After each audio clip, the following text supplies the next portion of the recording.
What's up? Welcome back.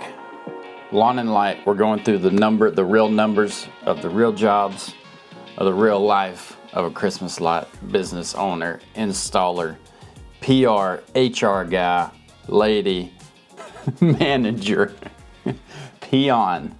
These are all the things that you can claim as your job title if you're doing this, especially if you're starting out, because you're learning it all. This is week 3. I'm going to do 2 weeks here because we're a little bit behind. Also, I might grab a few bites of my sandwich or my roll-up that my wonderful wife made me as we're doing this. So if you have like what is it called, agoraphobia? Is that what it's called? Where you can't stand the sound of chewing noises? This is literally the only time that I have today to do this, and I'm already behind. We'll talk about prioritization on a later episode. So here we go. Let's dive in. Thanks for being here, by the way. I appreciate you. I appreciate all the comments that you guys make. Week 3 for us was October 20th through October 24th. We did 17 jobs. If you go back and watch week 1 and 2, we're averaging like 16 to 20 existing jobs a week per se. Some of those thrown in there are new, but most of these for the first part of the season are existing jobs that we got last year and are reinstalling this year. I added a few things here. So I added what day we did it on, the day total, and how many laborers we had that day. So it's interesting to me as I go through these, and where all these, there's a new job, here's a new job, but other than those two, was this a new job? Partial job, did roof lights only, going back around okay, this was also a new job. So it looks like Wednesday was all new jobs. The total was higher because they should be new jobs, but only 2 guys were on that day. So you can go back through each week that we post these and kind of get a good idea. My guys, I have, just to help you with like planning your work and knowing how long something's going to take, you really got to go do it to figure that out. But week 3 here, my main guy came back from last year. I have one kind of part-time guy that worked. This year he works 30 or 40 hours a week. He might have did 10 jobs last season. So, and those are the only 2 guys that I have with experience. The other 2 guys on the crew are new this season. So it's a little bit slower. And then you have the curve of like the further you get into the season, the more worn out they are. It's a real thing. And so you don't want to kill them. So production steadies out. You know, it's just steady. My main guy is awesome. He's steady. He's not going to be running around on a he does when he needs to. And he can be fast when he needs to. But he understands the value of consistency, which is important. I'd rather have guys that are consistently steady than guys that go super fast and flame out. So we got 17 jobs this week. This is week 3. These job totals, you can look at these later. We had 5 guys on the Friday of this week and did $4,000 in revenue, but we only had 2 guys on the Wednesday of this week and did $4,100 in revenue. These were new jobs. And the margins, obviously, if you look at the margins here, they're not as good. So these are all existing 5 guys with that, and almost no, I don't even know what this 280 is. Maybe I was like an add-on, and we just, my brain's fried, by the way, if you can't tell. It's probably just an add-on, and we did it for cost or something. Other than that, the margins are good. So going through the totals, $17,500 for the week. Materials were $1,888. Laborers, my total labor bill was $2,964. And then you have down here the kind of some of the allocations and the other costs of the business. At the end of the day, the profit margin was $76.57 with the profit margin percentage of 43.62. If you've paid attention, you know that we want to keep that above 35%. And as we roll into doing more new installs, that's going to drop a little bit. So we'll do some of these as we get into newer installs. I'd like to do them for the whole season. just so you can see what we're doing, how many guys we're doing it with. We have one truck and trailer. Occasionally I jump in my truck and grab a box and go install a job if my guys are behind, or I'll go grab one of his guys or one of my crew leaders guys and take them and install a job. It's all this it's just fluid. But you got to have a sense of prioritization and purpose. All right, let's go to week 4.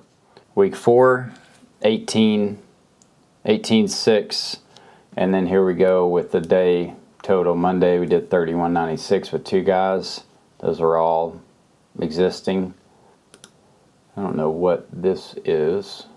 It should just be 1% for replacement. I missed something there. I'm not sure what, but then day 2, Tuesday, we did 3,200 with 3 guys. Wednesday of this week, this is the 27th through the 31st of October. Wednesday, we did 3,400 with 2 guys. Thursday, we did 3,300 with 3 guys. Existing job with small add-ons. I'm trying to remember what that was. Oh, that's a huge tree wrapping job that we do, and it takes 3 guys all day to do it.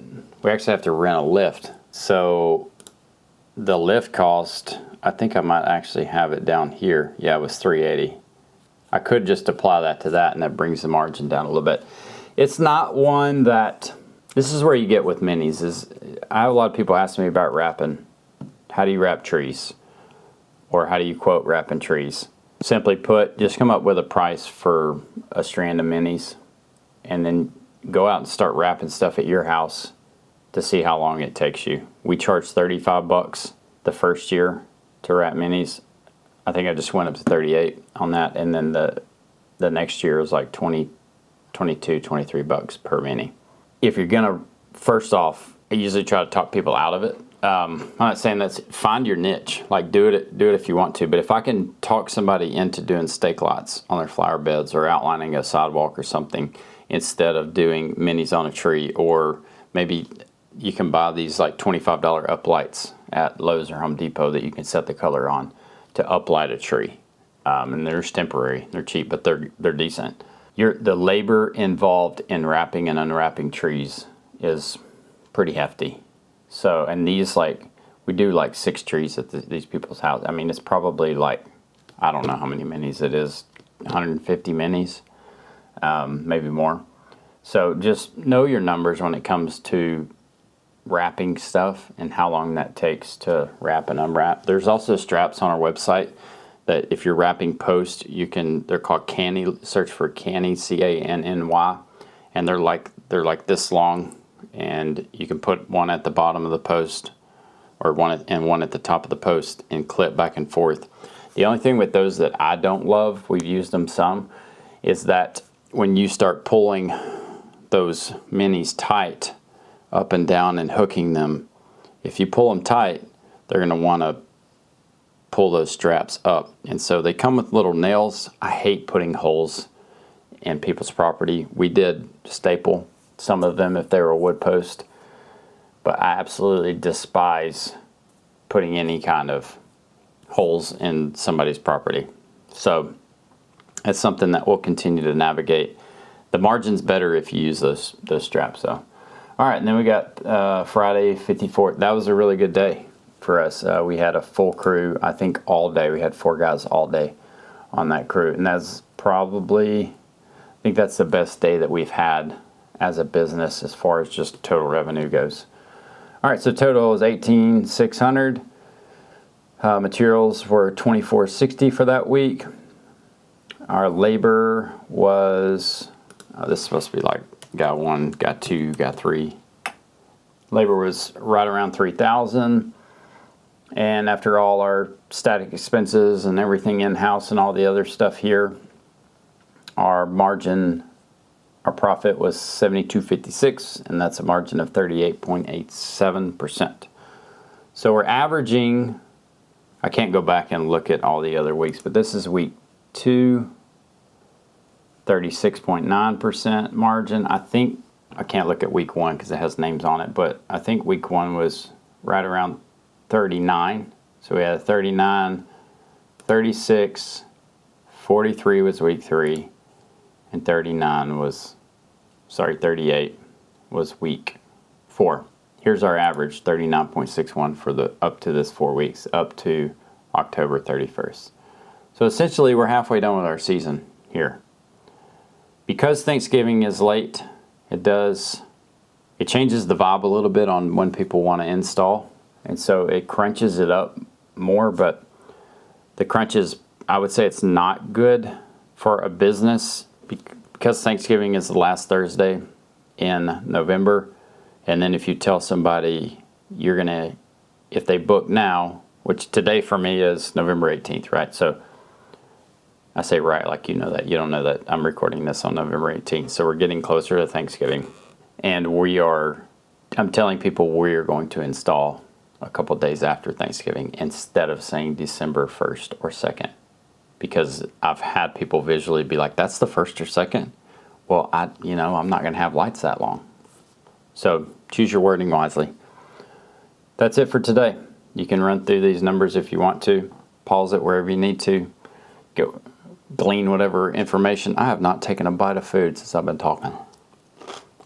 I almost promised you that I would, and I didn't until now. Okay, that's growth. I got to talking. Hey, remember, love God, love others. Let your light reflect that. And we'll catch you on the next one.